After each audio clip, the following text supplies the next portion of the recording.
البدع والأهواء، أهل البدع العقائدية وأهل البدع السياسية. أنا أقول بيننا وبينكم السلف، بيننا وبينكم الكتب، كان فيقول البدع بيننا وبينكم. الحمد لله رب العالمين، والصلاة والسلام على المبعوث رحمة للعالمين وعلى آله وأصحابه ومن تبعهم بإحسان إلى يوم الدين. أما بعد، ikhwanil kiram rahimani wa rahimakumullah. Pada pembahasan yang lalu kita membaca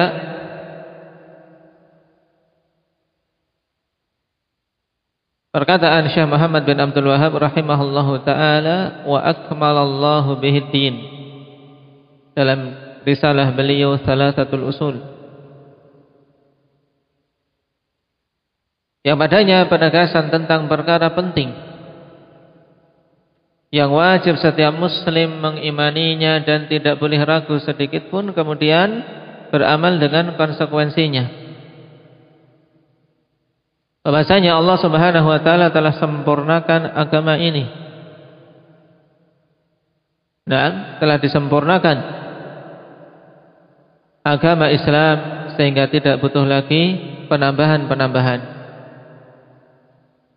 Dan kesempurnaan tersebut sangat jelas pada perkara-perkara apa saja. Hendak ya Nabil.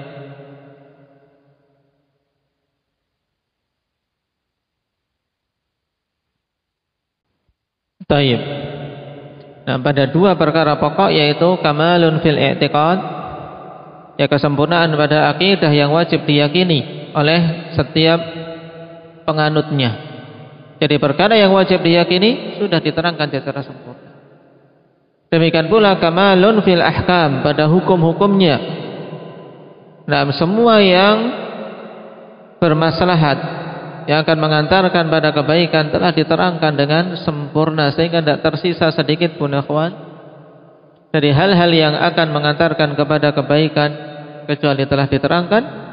Dan tidak tersisa sedikit pun perkara-perkara yang bisa menjerumuskan pada keburukan, kecuali telah diperingatkan.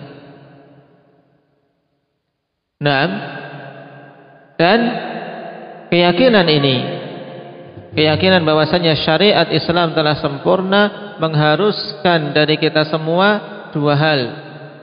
Apa itu kemarin? Nah, kalau kita yakin syariat telah sempurna, maka hal tersebut mengharuskan kita dua hal. Apa Arif? Yang pertama, ittiba'. Nah, kita harus kemudian mengikuti. Nah, ittiba' wa tauhidil masdar, yaitu harus mengikuti syariat tersebut. Kemudian apa? Kita harus menyatukan sumber hukumnya. Tidak boleh kita mengadakan sumber hukum sendiri, tapi harus kita satukan, yaitu pada Al-Quran dan Sunnah. Perkara yang kedua, apa Pak Albin? Enggak hadir? Hah? Apa Mahi?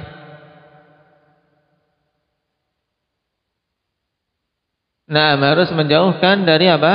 Dari perbuatan-perbuatan kebid'ahan dan berhati-hati darinya. Al-bu'du 'anil ibtida' wal hadar minhu. Ini dua konsekuensi pokok, ikhwan. Tidak boleh seorang muslim luput darinya. Kalau kita yakin Islam itu sempurna, maka harus kita mengikutinya. Ittiba'. Namanya ittiba' berarti tidak mengada-ada. Ittiba' itu yang mengikuti. Tidak mengikuti apa yang dibimbingkan, bukan kemudian membuat jalan sendiri. Kemudian apa? Menyatukan sumber hukumnya. Dan perkara kedua, menjauh dari apa? Segala sesuatu yang diada-adakan di dalam syariat ini. Kenapa? Karena berarti itu bukan bagian dari syariat. Taib.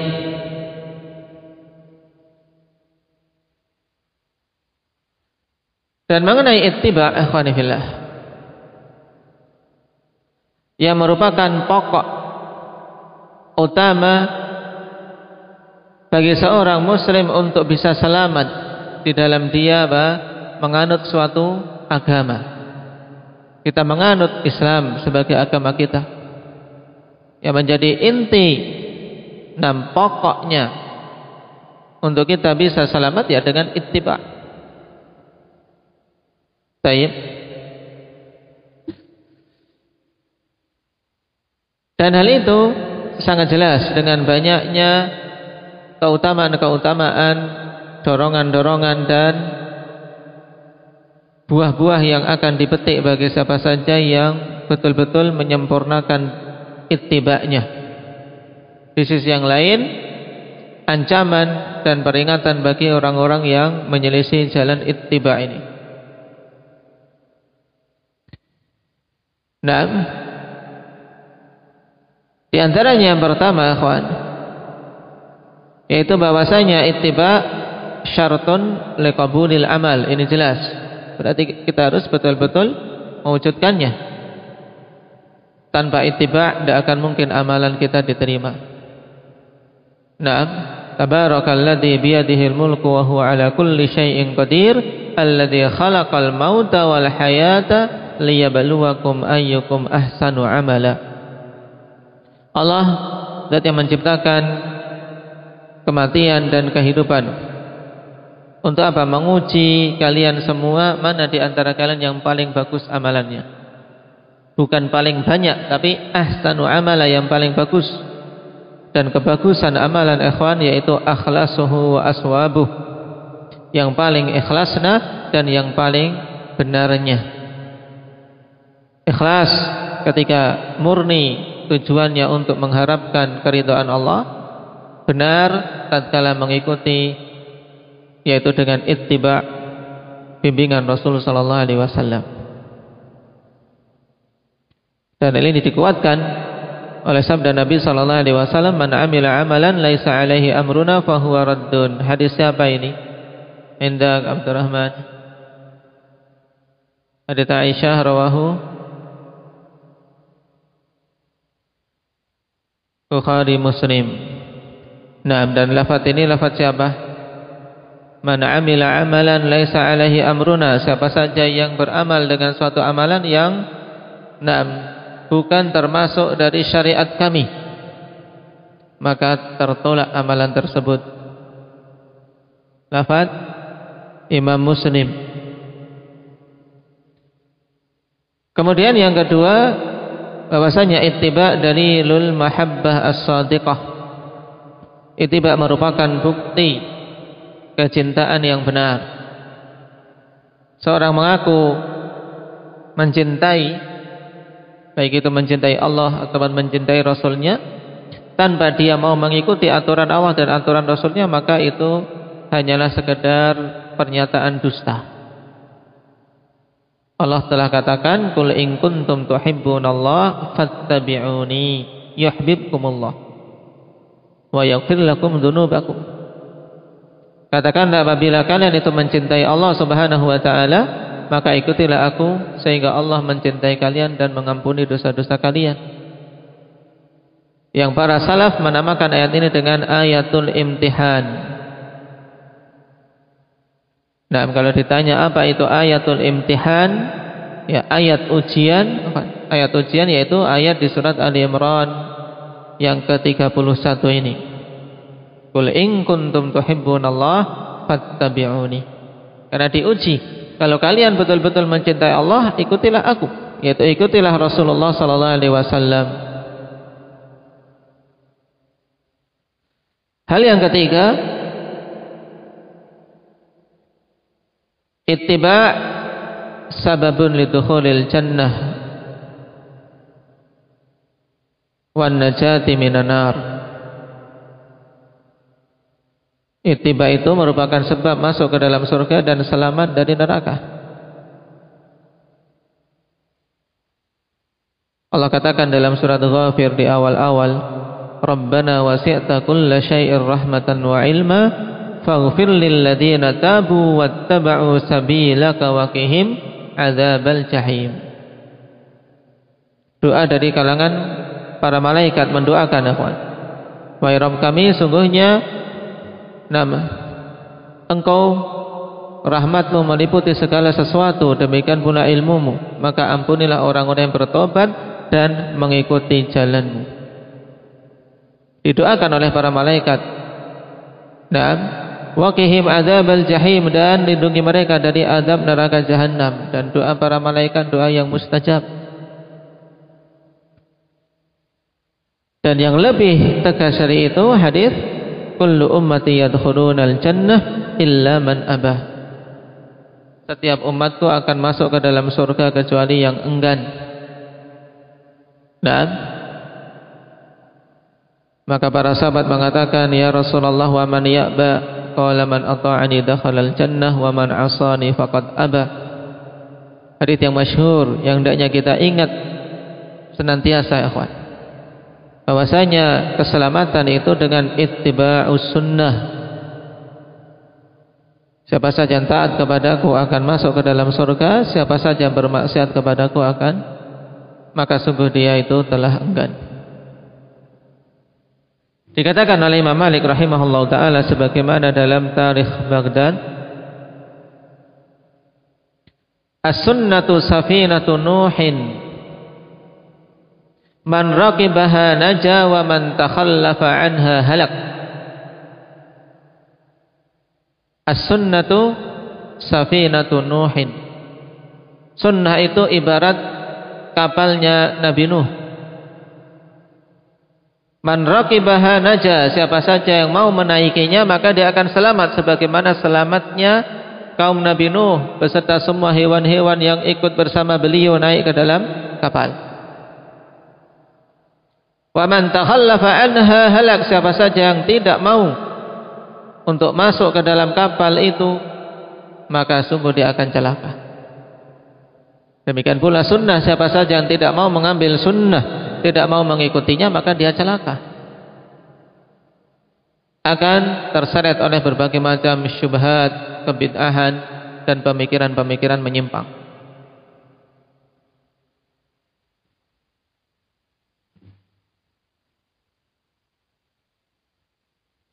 Apa tadi asar dari Imam Malik rahimahullah ta'ala? Indak Ukasha?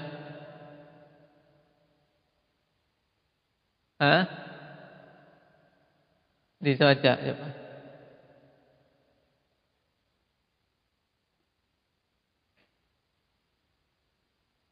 Nah, santa.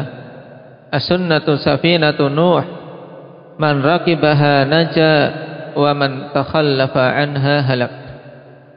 Siapa tadi yang meriwayatkan? Disebutkan oleh Imam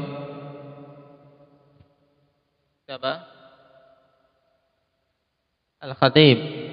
Al-Khatib Al-Baghdadi rahimahullah ta'ala dalam tarikh Baghdad.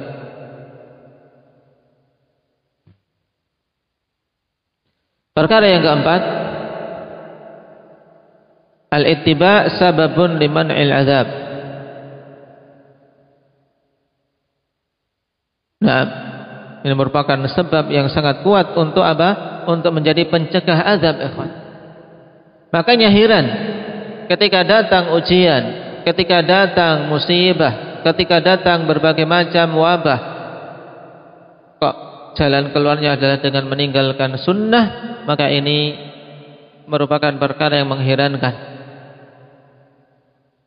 Yang seharusnya atas kaum muslimin, kapan saja datang musibah, baik itu yang sifatnya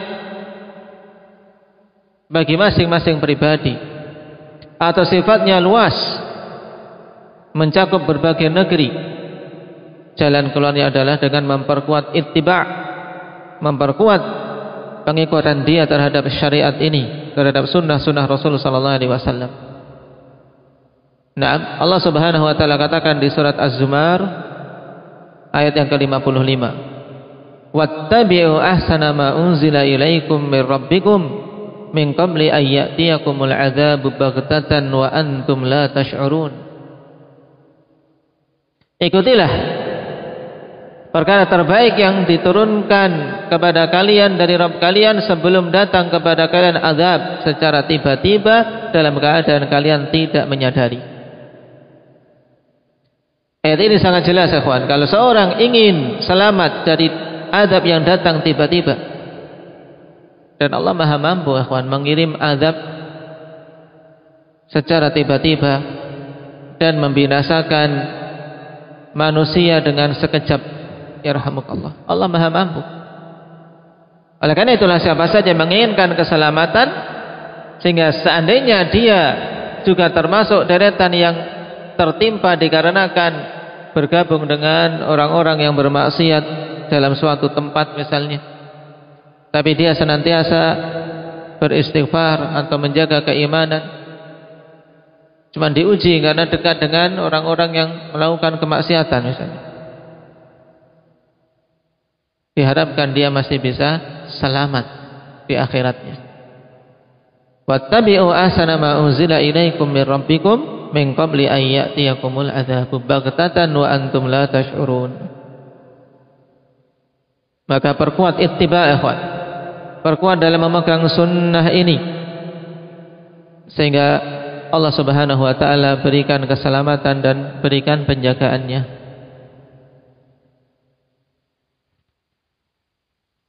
Hal yang kelima, orang-orang yang mengokohkan ittiba akan mendapatkan busyra. Al-busyra lil muttabi'in, bagi orang-orang yang mau mengikuti syariat Allah Subhanahu wa taala dengan kokoh. Allah katakan apa? Fabashshir ibad alladzina yastami'una al-qaula fayattabi'una ahsanah ulaika alladzina hadahumullah wa ulaika hum ulul albab. Berilah kabar gembira kepada hamba-hamba itu, yaitu orang-orang yang mendengarkan suatu perkataan kemudian mengikuti yang paling baiknya, yaitu dia mendengar dakwah, mendengar kebenaran kemudian dia ikuti, yaitu mengikuti syariat ini. Maka mereka itulah orang-orang yang mendapatkan hidayah, dan mereka itulah orang-orang yang memiliki akal serta pemikiran yang sehat. Ini 5 hal yang sangat jelas akhwani fillah menunjukkan tentang pentingnya ittiba'. Bahwasanya ittiba' huwa ra'suddin, yaitu apa? Merupakan pokok pada agama ini.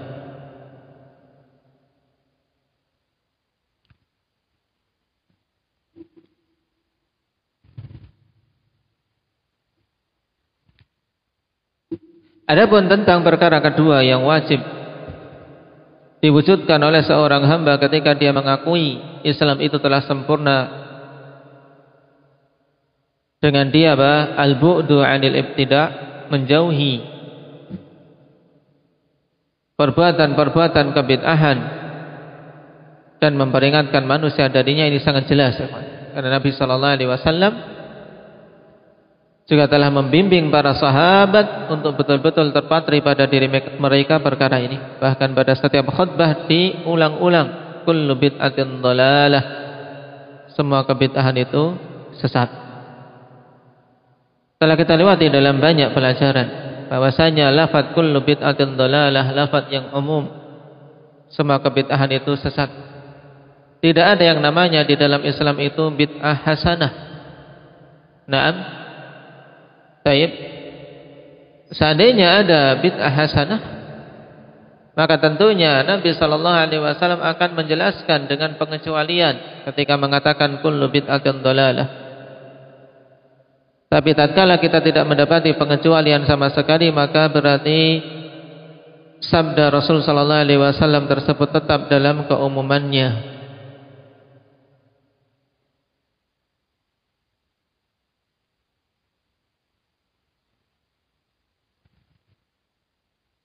Oleh karena itulah para immah mereka memperingatkan umat dari hal ini.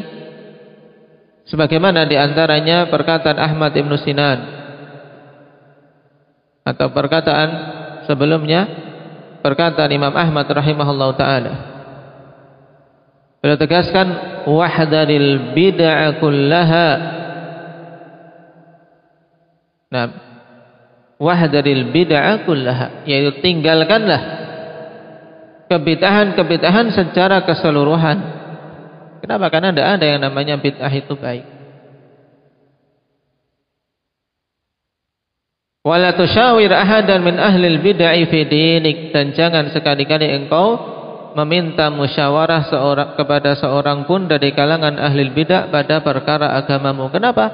Karena engkau tidak akan aman dari dijerumuskan di dalam kesesatan.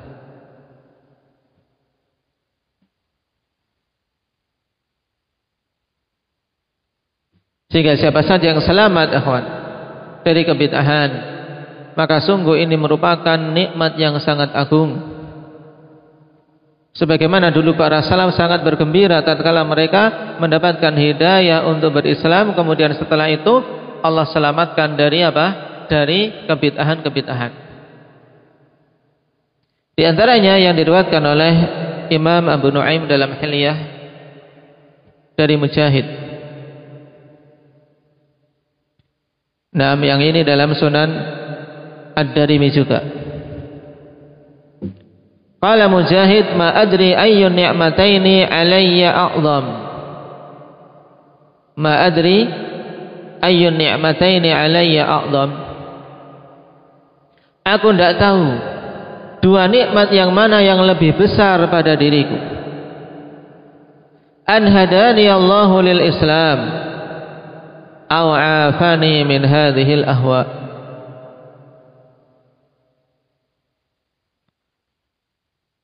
Aku tidak tahu dua nikmat yang mana yang lebih besar pada diriku, yaitu hidayah Allah Subhanahu wa taala kepadaku untuk berislam, ataukah penyelamatan Allah Subhanahu wa taala terhadapku dari hawa-hawa nafsu ini, yaitu dari kebid'ahan yang dimaksud.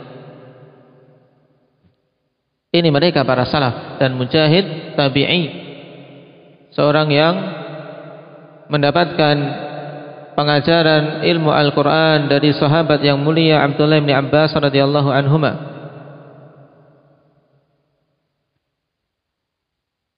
Dan athar yang serupa juga datang dari Abul Aliyah rahimahullahu ta'ala.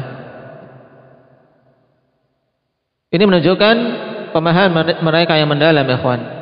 Tahu nikmat. Nah, karena mengetahui suatu nikmat itu penting. Ketika dia tahu itu nikmat yang agung, dia berusaha untuk menjaganya sebisa mungkin. Nah, untuk menjaganya sebisa mungkin. Seandainya butuh suatu pengorbanan, dia akan mengorbankan hal-hal yang besarnya di bawah kenikmatan tersebut.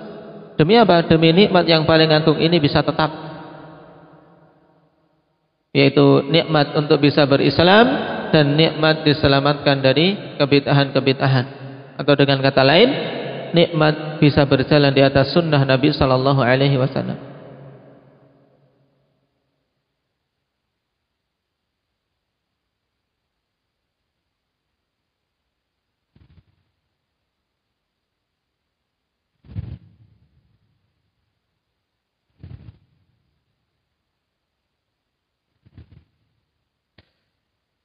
Dan perkataan para salaf ikhwani fillah sangat banyak yang menyebutkan tentang apa buruknya kebid'ahan, yang padanya pelajaran bagi kita semua, menunjukkan kehati-hatian mereka dan peringatan mereka kepada umat.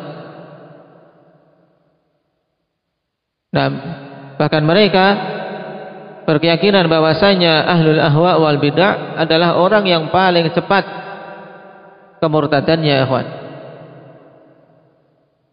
Kenapa? Karena Allah Subhanahu wa taala katakan, wa idza ra'aital ladzina yakhuduna fi ayatina fa'rid anhum hatta yakhudu fi haditsin ghairi.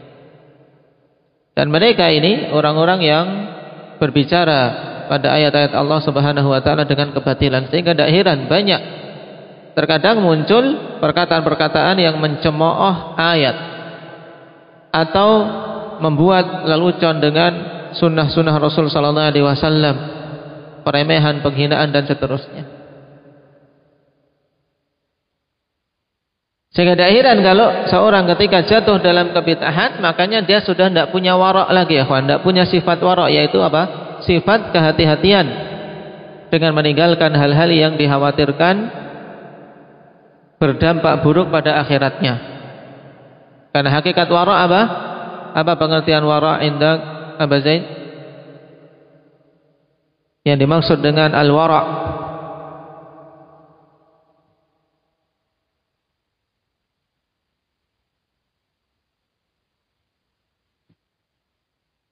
bil kalam Arabi.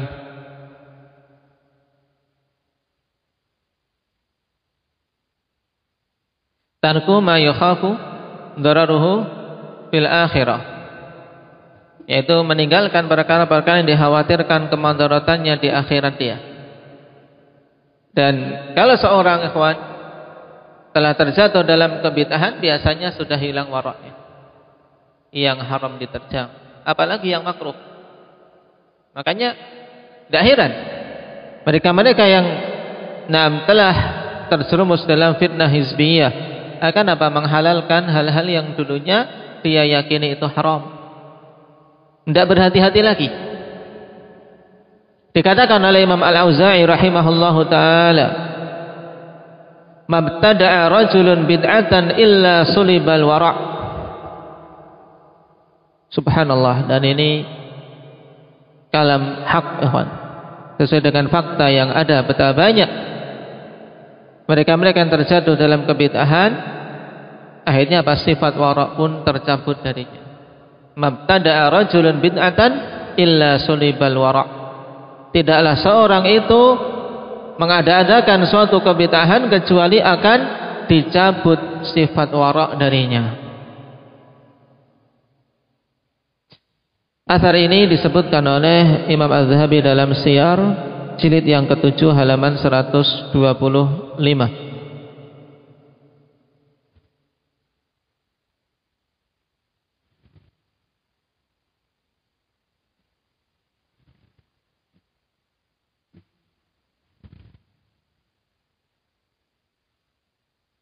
Sehingga mereka pun berkeyakinan bahwasanya dosa kebid'ahan, ikhwan, itu termasuk di antara sebesar-besar dosa selain apa? Selain kesyirikan. Diriwayatkan dari Imam Asy-Syafi'i rahimahullahu taala yang disebutkan oleh Imam Al-Lalikai dalam Syarah Ushul I'tiqad Ahli Sunnati wal Jamaah jilid yang ketiga halaman 570.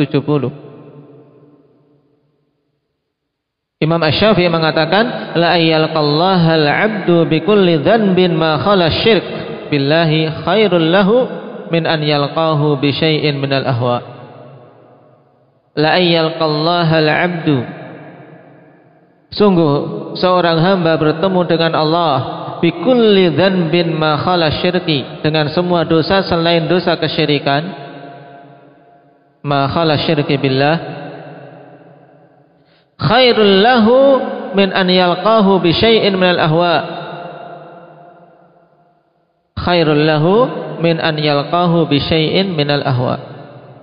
Sungguh seorang bertemu dengan Allah dengan membawa semua dosa-dosa selain dosa kesyirikan, itu lebih bagus baginya daripada bertemu dengan Allah dalam keadaan dia membawa apa? Sesuatu dari apa? Kebid'ahan-kebid'ahan ini.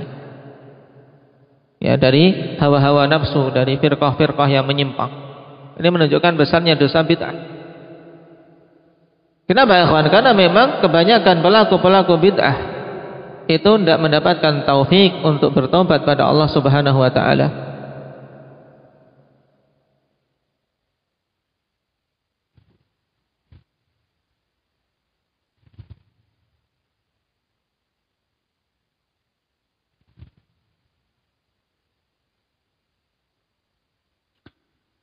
Sehingga di akhiran, kalau apa? Kalau mereka, ikhwan, ketika membandingkan kerusakan kebid'ahan dengan dibakarnya masjid, nah kemudian dihancurkannya dari pondasinya, itu lebih ringan daripada apa? Daripada kebid'ahan-kebid'ahan yang ada di dalamnya. Dikatakan oleh Umar bin Khattab radhiyallahu anhu, la an asma'a fi nahiyatil masjid binarin tashtailu ahabbu ilayya min an asma'a fihi bi bid'atin laisa laha mughayyir. Subhanallah. Ini khalifah. Nah, sungguh aku mendengar dari salah satu sisi masjid ada suara api yang menyala, dalam artian masjid kebakaran. Lebih aku sukai daripada aku mendengar di masjid itu ada suatu kebid'ahan tanpa ada orang yang mengubahnya. La an asma'a fi nahiyatil masjidi binarin tashtailu ahabbu ilayya min an asma'a fihi bi bid'atin laisa laha mughayyir. Dan betapa banyak ikhwan kita mendengar kebid'ahan-kebid'ahan di masjid, kita tidak mampu mengubahnya. Hanya kepada Allah Subhanahu wa taala saja kita memohon udzur, memohon ampunan atas kelemahan kita. Demikian pula dikatakan oleh Abu Idris Al-Khawlani yang diriwayatkan dalam Al-I'tisam bil Kitab was Sunnah.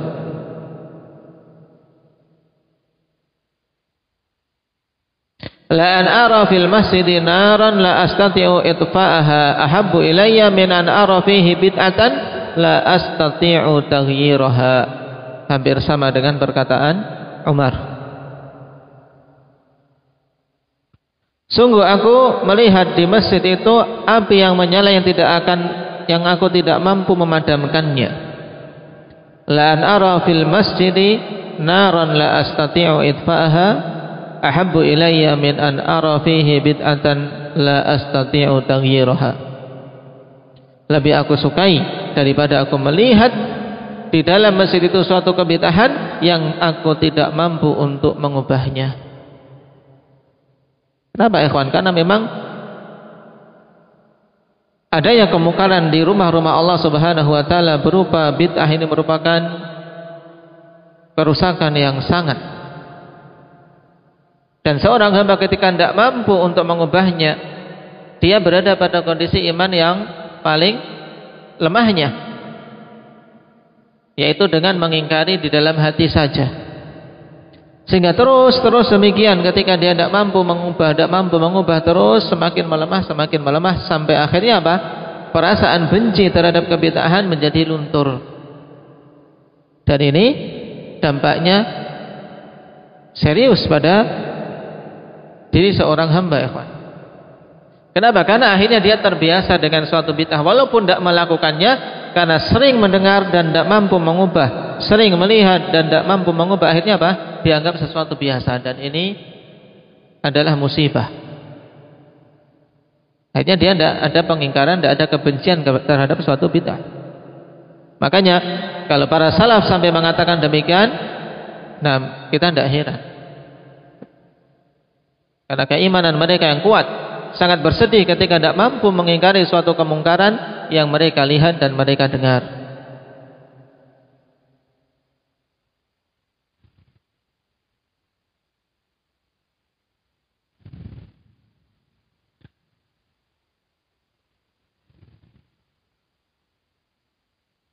Oleh karena itulah khonifillah, banyak-banyak memohon pada Allah Subhanahu wa taala untuk kita bisa dimatikan di atas Islam dan sunnah. Jangan sampai setelah kita mengetahui sunnah Rasul sallallahu alaihi wasallam kemudian terpelanting dan tergelincir dari jalan tersebut. Karena perkaranya tidak ringan. Perkaranya tidak ringan. Dan perkaranya juga bukan sekedar klaim serta pengakuan saja, tapi butuh kita bersungguh-sungguh memohon pada Allah Subhanahu wa taala. Nah, memohon kekokohan, memohon sabat, memohon istiqamah. Juga perkaranya bukan sekedar pakaian, ya Pak. Para wanita ketika telah memakai cadar, memakai abaah, memakai pakaian yang syar'i, ini belum jaminan. Belum jaminan. butuh untuk kita terus dan terus mendekatkan diri kepada sunnah Rasul sallallahu alaihi wasallam dengan mempelajarinya, karena yang kita belum tahu lebih banyak daripada yang kita tahu, ya. Dan yang kita tahu pun masih banyak yang belum kita amalkan. Nah, yang sudah kita pahami, sudah kita pelajari berkali-kali, kita dengar, masih banyak yang belum kita amalkan. Maka di sini butuh ijtihad dari kita, butuh semangat dari kita dalam apa? Terus-menerus memperbaiki diri kita dan hubungan kita dengan apa? Sunnah Rasul sallallahu alaihi wasallam. Jangan merasa aman dari ketergelinciran. Nah, jangan merasa aman ketika telah memakai jubah, telah berjenggot, telah bersurban, itu kemudian aman. Kemudian seakan-akan surga itu menjadi jaminan dia. Nah, demikian pula jangan merasa aman ketika telah memakai cadar, telah memakai pakaian yang syar'i. Itu merasa aman bahwasanya dirinya tidak akan tersilat api neraka. Tidak ada dari kita ikhwan yang mendapatkan jaminan. Oleh karena itulah banyak-banyak memohon pada Allah Subhanahu wa taala keselamatan dan istiqamah. Tidaklah kita mempelajari agama Allah ini, bermajelis di majelis ilmu, kecuali untuk saling mengokohkan. Saling mengokohkan. Nah, saling menguatkan satu sama lain. Tidak ada dari kita yang kemudian merasa bersih dari dosa-dosa dan kesalahan, yang kemudian merasa yang terbaik dari yang lainnya. Tidak boleh ada perasaan demikian. Bahkan seorang muslim hendaknya melihat dirinya adalah apa? Orang yang banyak sekali hal-hal yang harus dia perbaiki. Nah, sebagaimana perkataan para salaf, al-mu'min yara dhunubahu kal jabal fawqa ra'sih. Seorang mukmin itu melihat dosa-dosa dia itu ibarat gunung di atas kepalanya. Khawatir jatuh. Nah, khawatir jatuh. Yang dilihat diri sendiri dengan kekurangan yang banyak sebelum melihat orang lain. Kalau seorang muslim, seorang sunni dan sunniyah, mereka menyibukkan diri dengan itu, akhwani fillah, maka terjadi kebaikan yang banyak. Nah, kebaikan yang banyak. Ketika masing-masing berusaha memperbaiki diri, masing-masing berusaha untuk mengokohkan dia dalam ittiba'nya. Karena klaim ittiba' banyak, ikhwan, tapi kejujuran dalam ittiba', kebenaran dalam seorang mengikuti sunnah Rasul sallallahu alaihi wasallam, ini apa? Butuh bukti, butuh diwujudkan. Nah, inilah yang terus-menerus kita berusaha memohon pertolongan pada Allah, juga mencari bimbingan dari para ulama kita agar bisa mengetahui jalan yang hak, kemudian kita ikuti dan kita bisa kokoh di atasnya. Nasallallahu azza wa jalla at-taufiq lima yuhibbuhu wa yardah. Walhamdulillahi rabbil alamin.